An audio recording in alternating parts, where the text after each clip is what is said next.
All right, welcome to Roots of Reality Experiences. Today I'm joined by Ambassador William Taylor, who is the Vice President of the Russian Europe Center at the U.S. Institute of Peace. Additionally, he is the former U.S. Ambassador to Ukraine and the former Charge d'Affaires to Ukraine. So, Ambassador Taylor, thanks for coming on today. Ben, thanks for having me. So, just curious, when did you first get interested in the foreign service? So, uh, so I have a checkered background, Ben. So I didn't start out in the Foreign Service. The fact is, technically, I mean, not even technically, legally, I was never in the Foreign Service. I started Okay. in the military. I did some work in other parts of the government. I finally joined the State Department in 1991, coming from Brussels, where I've been working at NATO until the Soviet Union imploded. Yeah. And at that point, they set up a new little office in the State Department to coordinate assistance going into what was then the former Soviet Union. And they asked me to come join that one. So that's when I first started into the State Department and the kind of the Foreign Service. Before that, I'd been in, as I say, at the U.S. mission to NATO. I'd done some work for a senator on foreign policy, and had been in the Army. But first started when the Soviet Union disappeared in 1991. Yeah. Okay. Interesting. And so I know you're involved with sort of the work providing aid to the former Soviet Union. Can you talk about a little bit about that experience and sort of your involvement with it?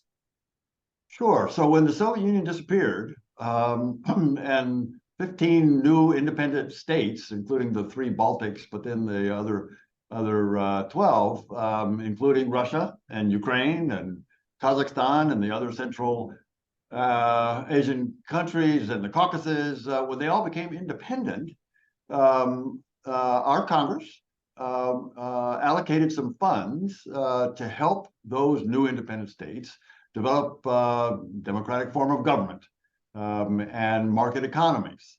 Most of the people in these new independent states didn't have experience with that, and so the Congress set up a little office in the State Department to coordinate that, and that's was exactly what you asked about. That was the little office that did the assistance to the new independent states, or the former Soviet Union, is what we called them at the time. And as I say, we helped them develop market economies by moving into private ownership.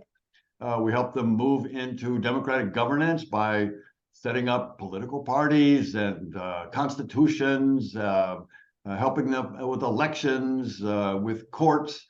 And some places it worked, like in the Baltic states, like in Ukraine, like in Georgia. But some places it didn't work in the end. Obviously, it didn't work in Russia. Yeah. And it didn't work in Belarus, where the attempts failed to get them to a democratic form of government. Some actually took the advice on market economies, but a distorted market economy that dominated, in the case of Russia and Belarus and some of the others, by big, what we call oligarchs, that came out of that. So it was a distorted form of capitalism, of market economy.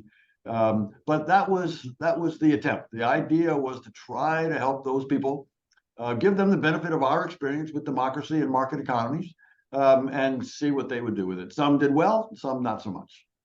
I mean, I think that's a really interesting aspect of the relationship after the Soviet Union collapsed that a lot of people probably do not think about much, but the U.S. involvement of trying to help these newly independent states actually become democratic countries. I mean, was it kind of strange to be in this position where the Cold War had just basically ended, and now we're trying to help out? Well, why? I guess, what was it like being in the room then? When you're working with these people that you were technically adversaries with to a certain extent, and now trying to help them and become part of sort of the international system of economies and democracies.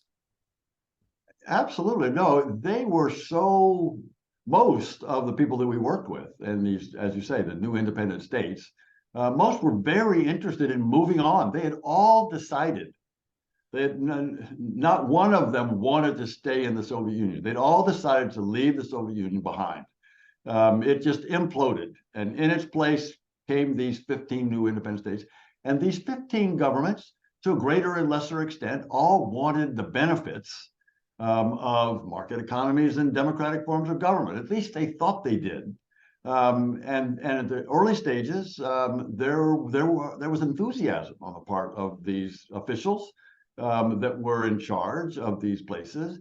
Yeah, the previous decades, they were part of the Soviet Union, and the Soviet Russian antagonism with the United States was clear, but the Soviet Union was gone, and there were many people in Russia who really wanted to move on from that Soviet experience and develop themselves as responsible members of the international community. So there was nothing awkward about working with people who used to be Soviet. I mean, in terms of they used to be the enemy, no, they're now potential allies. If we can just provide them with at least the benefit of our experience on how we developed our economy and our government, maybe they would want to adopt some of those things. It was always up to them, but they were for the most part eager to learn about this. Yeah, I think that's kind of one of the amazing things about international diplomacy. Like after conflicts, like a Cold War, or after World War II with Japan and Germany, how people can form relationships, new relationships, despite the past. I think that's kind of an incredible thing about diplomacy, and just how people can move on and move forward and perhaps together and become really intertwined. Pretty cool. It is cool. And in particular, when they are united by a set of values. And you mentioned the Germans and the Japanese, same thing. I mean, those people came from forms of government that didn't give the people the ability to express themselves. They were not democracies before, and they became democracies after the war. Strong democracies and allies. Why? Because they shared values. And many of the former Soviet states, the new independent states of the former Soviet Union, shared those values as well. And we can talk about Ukraine, but they clearly shared the values. The Baltic nations, the three, the Latvia, Estonia, and Lithuania, they clearly shared the values of the Europeans as well as the Americans, and they wanted to be in those organizations, in that club, part of that society. Yeah. So I want to talk about, when you became ambassador to Ukraine. But first off, I guess it'd probably be helpful if you could just give a general overview of, sort of the origins of the Ukrainian and Russian conflict, and kind of historically also, and, sort of what was happening at the time when you had become ambassador, sort of connecting that history to your role at the time. So Ben, the Russian-Ukrainian tensions go way back. We could go all the way back to the 9th century if we wanted to, where that civilization started in Kiev. The civilization that we're talking about here, that eventually came to be Ukraine, and then an offshoot was the Russians, and another offshoot was the Belarusians, started in Kiev. So Kiev, in the center of Ukraine, was where that civilization started, and it evolved over time. There's a long history of tension between the Russians and the Ukrainians, where the Russians, by and large, had the upper hand, and they dominated in many cases the Ukrainians, and Ukrainians in many cases came close to getting their independence and to establishing themselves as their own sovereign nation, only to be snuffed out by the Russians. The history in the last century is a good indication. In even during Soviet times, when there was the Russian Soviet Socialist Republic and the Ukrainian Soviet Socialist Republic, there were tensions there. Joseph Stalin intentionally created a famine in Ukraine in 1932, 1933, that ended up killing starving 4 million Ukrainians. So Joseph Stalin, the head of the Soviet Union, Russian, created a famine by taking food away, by prohibiting movement in and out of Ukraine. The Ukraine Soviet Socialist Republic, it was part of the Soviet Union, and he starved 4 million Ukrainians. And Ukrainians remember this. Yeah. They remember this very well. Fast forward to 1986, Chernobyl. So again, still the Soviet Union. Under the Soviet Union, many nuclear power plants were built, some not very safe, including Chernobyl. And sure enough, Chernobyl blew up because it was not safe. And the Soviets in Moscow did not tell the people surrounding Chernobyl plant that there had been an explosion or what the implications of that explosion were. And the fact is, that happened at the end of April, and in every year, of course, there's a May Day parade all across the Soviet Union. And Ukrainians were told by Moscow, by the Russians, by the Soviets, go ahead and have that parade. Keep going with that parade. Don't call anything off. And that was in spite of, about a week before, there'd been this big explosion with all the radiation that was fanning out over Ukraine and Russia and Belarus and Europe. And the Soviets told the Ukrainians to continue with that public parade where many people were exposed to this. So the Ukrainians remember that. They remember that as well. And then finally, in 1991, as we talked about earlier, the Soviet Union disappeared. And all the component parts of the Soviet Union decided, elected, agreed to leave the Soviet Union behind and become independent. Finally, the Ukrainians were independent of the Russians. And since 1991, they've been independent and have loved their independence, the Ukrainians. So I arrived in 2006, stayed there until 2009. This is, of course, before the Russians invaded Ukraine in 2014. But when I was there in 2006, 2009, there was a real debate in Ukraine. The Ukrainians, they have a democracy. They developed their democracy along the lines that we talked about earlier. They took advantage of being independent of the Soviet Union, independent of the Russians. And they developed a raucous, robust, rambunctious democracy. And they had real debates within Ukraine. One of the debates when I was there the first time, 2006, 2009, was which direction Ukraine should go. Should Ukraine go towards Russia? Some people in Ukraine thought that the Russian model was an appropriate one, was the right one for Ukraine. Many other Ukrainians, in particular in the western part of the country, said, no, Europe is our model. Europe is the direction that we want to go. And there was a big debate. Ben, there was a real debate between two parts of the population of Ukraine about which direction the country ought to go, towards Russia or towards Europe.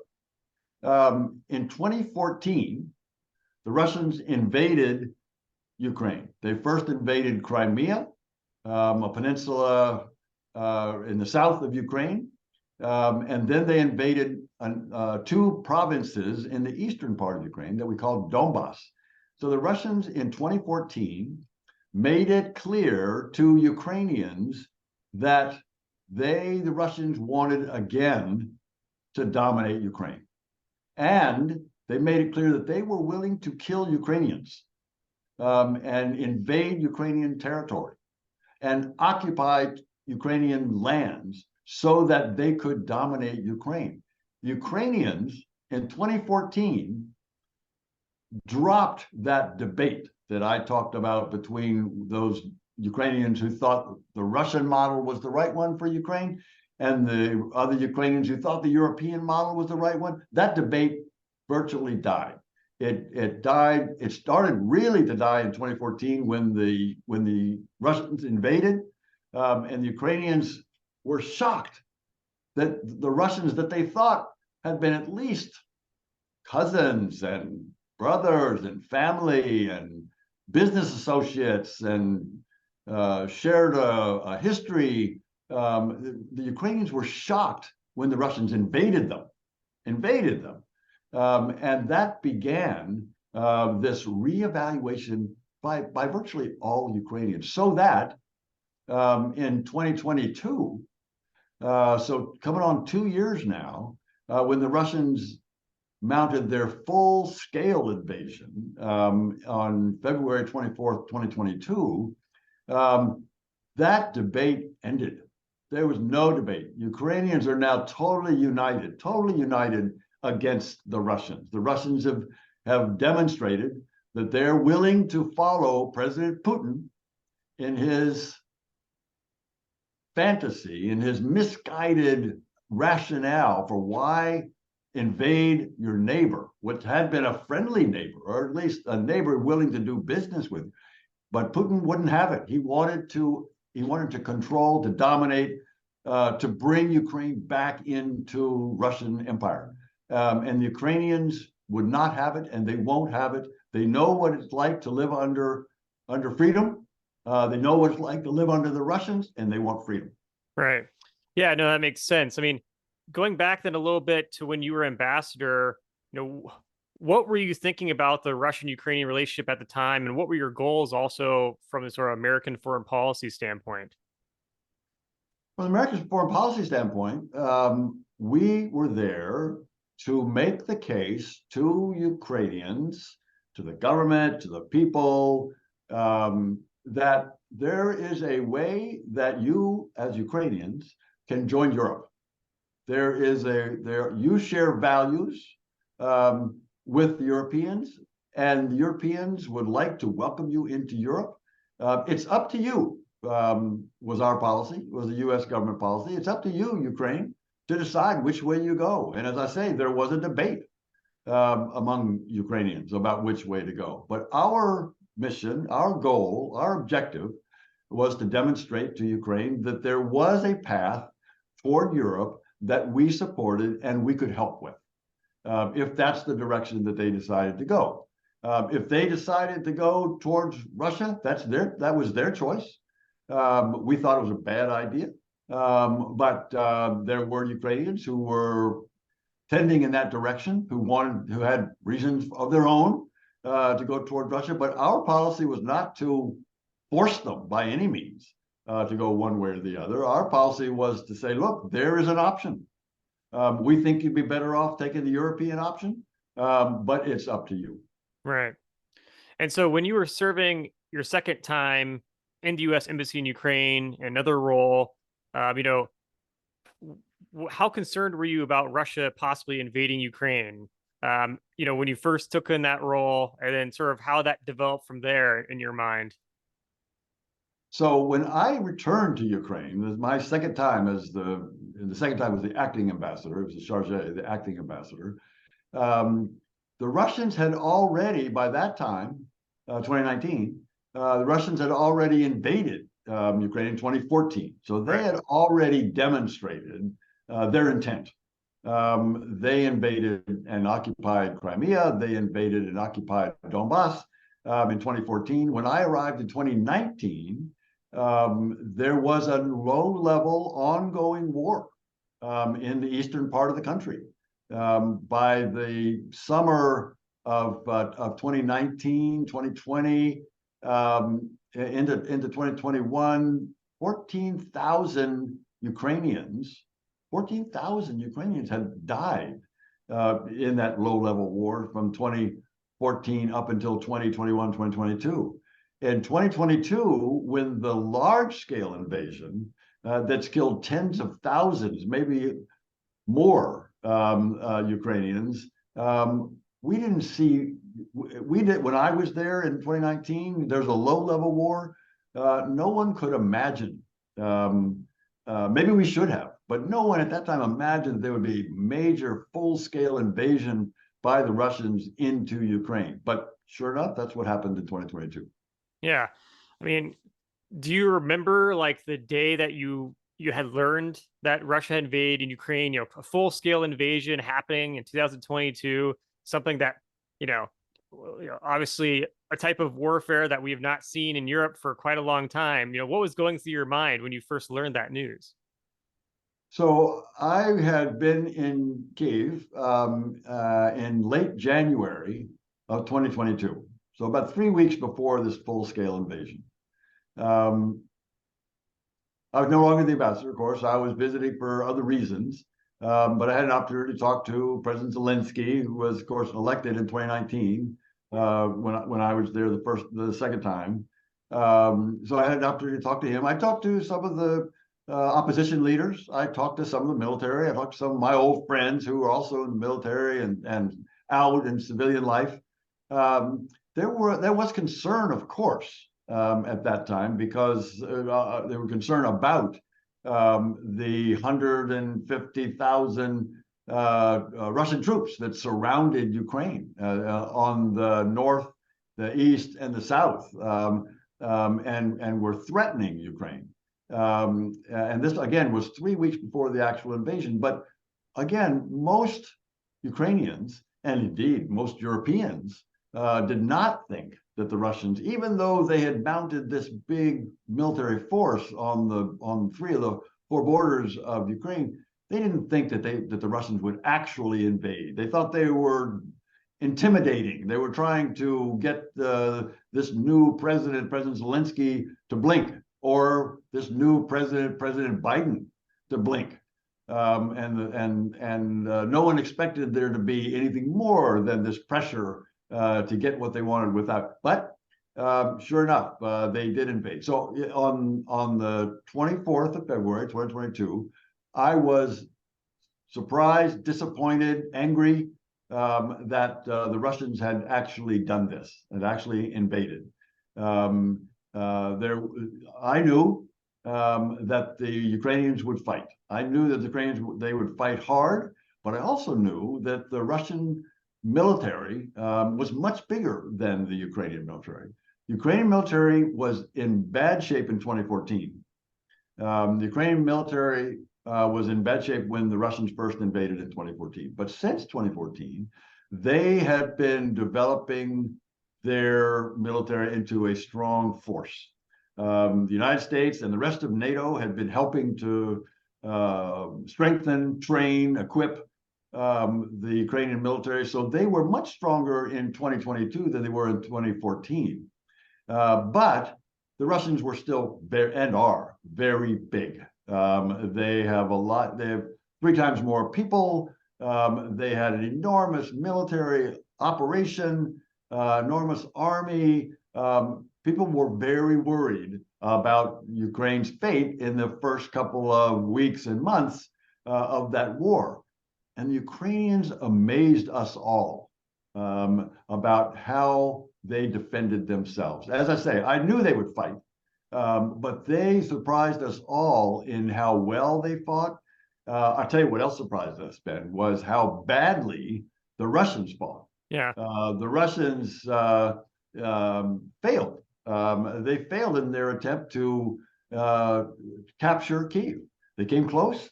They got very close. They had Russian occupying forces just outside of the Kyiv city limits. As we know, they were in places called Bucha and Irpin and Hostomel and Kharkiv.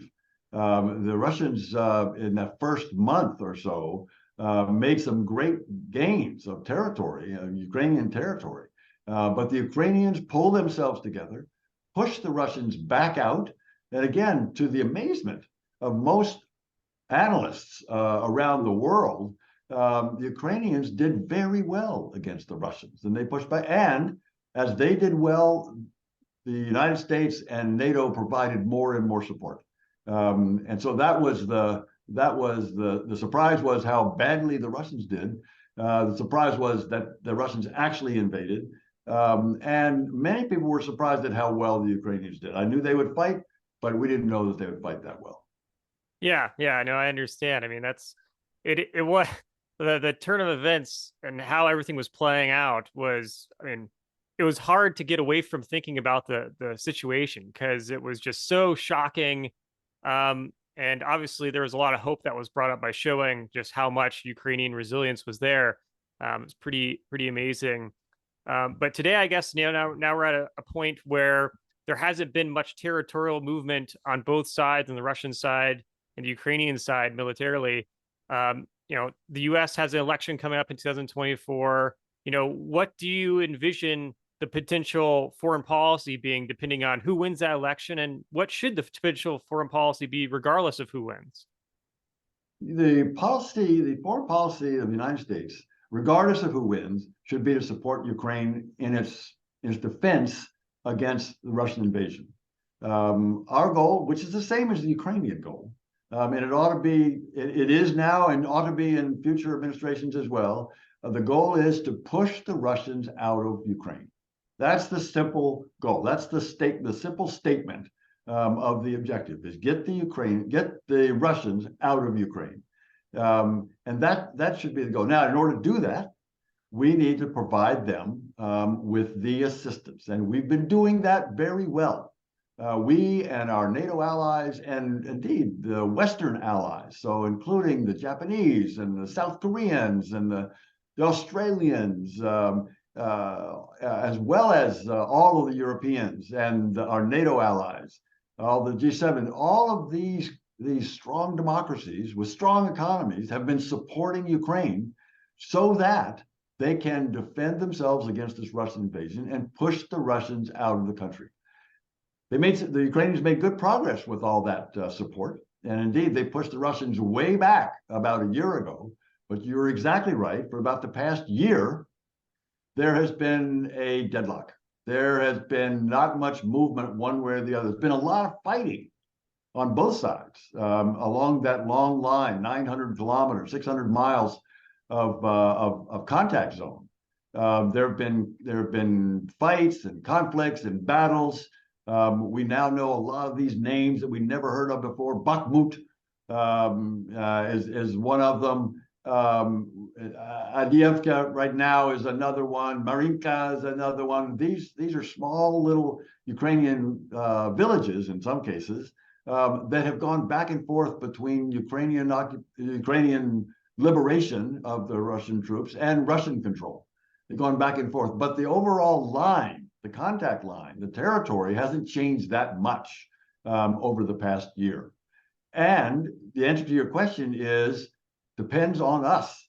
How this ends, when it ends, under what conditions, it depends on the United States and Europe providing the Ukrainians with the support, the military support and financial support that they need to be able to continue to defend themselves and to continue to push the Russians out of their country. So it depends on us as to how this ends. Yeah, I mean, do you have confidence that, that regardless of the 2024 election, that there will be that support for Ukraine? Or does it really depend a lot on the election results? Because I know, you look at historically, the United States has always kind of had these waves of isolationism and thinking, oh, what goes on out there has nothing to do with us, so let's just ignore it. We saw that in World War II, for example. It took us a while to get into that conflict when we needed to be there. So what goes through your mind then, as someone who's had so much experience with the sort of conflict historically over several decades? Where do you see the U.S. going potentially then, based on how this election plays out and kind of the moods of the country today? So no one can tell what's going to happen on the election. It's less than a year away. 9-10 months is a long time in U.S. politics. So there's a lot we don't know about this. But what I know, and I will tell you what most people in the United States and most members of Congress, House and Senate, what most know and agree on is that Russia invaded Ukraine for no reason. Russia has violated every agreement, every principle, every UN understanding, every UN charter principle that they've signed up to, that the Russians and the Soviets before them signed up to respect the sovereignty of all nations and to respect borders. And so we all know, Americans all know, and the majority of Americans agree that Ukraine deserves our support. Majority of the Congress agrees that they should pass this support package that this year, before the election next year. Ukrainians need that support right now in order to push back. Right now, the Ukrainians are running short of ammunition on the front lines. They are running short of air defense missiles. So more of these drones, more of these missiles, more of these ballistic missiles, more of these hypersonic missiles are getting through the defenses, the Ukrainian air defenses. More of these Russian bombs and missiles are getting through to attack Ukrainian citizens, Ukrainian civilian targets, Ukrainian industry, Ukrainian electrical infrastructure. And more getting through because they are running out of air defense weapons and air defense ammunition and regular ammunition to be able to push back the Ukrainians. So they need that right now, not based on the election coming up. No, the election next November could be too late if we don't act right now. If the Congress doesn't act right now to provide the Ukrainians with the additional support that they need to defend themselves, and then eventually to push the Russians out, then the Ukrainians will be in big trouble, even before the election next year, later on this year. Yeah, I mean, that makes perfect sense. And I assume that, if, given the aid that they could receive, if people were able to come together and actually pass some legislation for it, that it could also change the trajectory of how people think about the conflict after the election happens anyway. How is Ukraine doing with this new round of aid? And kind of getting an update on how things change, given how things can change really fast on battlefields. So hopefully people can come together and pass some more funding, since that's critical to pretty much everyone's national security in the democratic world today. So you are absolutely right, Ben. It is critical. And it's critical for Ukraine, obviously. Right. But it's also critical for Europe. It's critical for us, for the United States here. And this really matters. If Ukraine wins and stops Putin in this aggression, then Europe is secure. Europe is safe. Ukraine is defending Europe from a Russian threat. But it's not just Europe. We have a lot at stake in European security. We've got treaty obligations. We've got troops on the ground in NATO allied nations, and that if the Russians are on those borders, though our troops and our allies are threatened. So we have a lot at stake here as well. One last thing: it's not just Ukraine, it's not just Europe, it's not just our security. It's also the possibility of war in other parts of the world. President Xi of China is watching very closely to see if Russia succeeds, to see if the Europeans and the Americans cave, if Europeans and Americans get tired of supporting Ukraine. And President Xi, if that happens, will be emboldened to take the fight to Taiwan. So this has implications for international security, European security, Ukrainian security, and U.S. security. Yeah, it definitely has a domino effect there. For any other sort of authoritarian regime looking at ways to sort of expand their control over territories, this is kind of a test to see if there is an international will to prevent such things from happening or not. So hopefully things can stay strong and prevent future conflicts, which will just make the world even more chaotic. You're exactly right. For a long time after World War II, there were some not legislated rules of the road, but understandings. There were treaties and principles, and we had the UN Charter. I mentioned this principle of sovereignty and sanctity of borders, but there were also other understandings among nations. And that kept, relatively speaking, that kept us out of a big war since 1945. The Russians want a different system. They want to tear up that system. They want a new order, that, as you just said, where big nations can dominate, can invade, can grab territory from smaller nations. And that's not a world we want to live in. That's not a world that we want our kids and our grandchildren to live in. We want to have a world where nations respect each other's borders and sovereignty, and don't invade each other. We want a world where strong nations don't invade weak nations, that every nation has the ability, the right to live in peace. And that's what we're fighting for. That's what the Ukrainians are fighting for, and that's what we're supporting them in the fight. Absolutely, definitely. Well, I'm curious then, before we wrap things up, what are you currently working on? So here I am at the United States Institute of Peace, and I'm personally working right now on what we've just been talking about, Ben. I'm working on Ukrainian issue.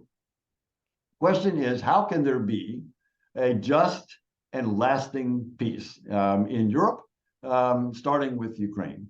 Some people will argue that there should just be a ceasefire, that there should be a compromise, that the Ukrainians should stop fighting, that the Russians should stop fighting, they should they should stop where they are. So the Russians, in that case, would stop fighting for more territory Ukrainian, and the Ukrainians would give up, in these people's idea, the Ukrainians would give up the territory that the Russians now occupy, which is about 18%. The Russians now occupy about 18% of Ukrainian territory. The Ukrainian territory that the international community recognizes, 18% of that territory the Russians now occupy. And some people argue that there ought to be just a ceasefire, that there ought to be that the Ukrainians ought to just compromise and allow the Russians to stay in that 18% of the Ukrainian territory that they now occupy. And I argue, that doesn't lead to a just and lasting peace. That will lead then to more fighting eventually, when the Russians take advantage of that ceasefire, build themselves back up, and then try again. The Russians have indicated very clearly, not just the Russians, President Putin in particular has been very explicit about what he wants to do. He wants to take over Ukraine. He wants to take over Kyiv, the capital. He wants to get rid of the government there, President Zelensky and that government. President Putin wants to dominate Ukraine. And he may take advantage, if he gets a ceasefire, as some people are suggesting to the Ukrainians, then Putin will take his time, rebuild, and attack again. So that's not a just and lasting peace. So that's what we're working on here at the Institute of Peace. The Ukrainians have a plan, a formula, a peace formula, that they're working on, that they are building support for. We here at the Institute of Peace, we're helping them. We're going to help them on that 10-point peace formula to get to a just and lasting peace that will allow Ukrainians to live in Europe, to join NATO if they want, to join the European Union if they want, and be able to live in a just and lasting peace. So that's what we're working here at the Institute on. Yeah, that sounds really interesting and obviously super complex, since so much of a negotiation depends on how things are going on the battlefield and sort of what position people are in. And it does seem like to really have a lasting peace in this situation, I think the Russian government kind of has to be out of sort of corners to hide in temporarily, so they can rebuild and launch further attacks. They kind of have to have exhausted all their options and have no choice but to give up on the situation, which hopefully will happen eventually. But hopefully will happen eventually, and it can happen, Ben. It can happen if we provide the Ukrainians with the weapons that they need. The Ukrainians are not asking for U.S. troops. They're not asking for NATO troops. They're just asking for the tools to be able to get this done. And if that happens, if they get the tools, they can get then to a just and lasting peace. Right. And what's the best way to keep track of your work and stuff? Sure. Well, the Institute of Peace, of course, we have a website, and we put things on there that describe the kinds of work we're doing. We'd love to be in touch with anybody who's interested in this kind of work through that website. I've got a good team here that is working on Ukraine, working on other parts of Europe where the Russians are causing problems. So we'd love to have support, ideas, interest in the kinds of things we're doing, and come see us. Perfect. Well, thank you so much for coming on and sharing all your knowledge and experiences. Ben, thanks for having me. It's been a pleasure.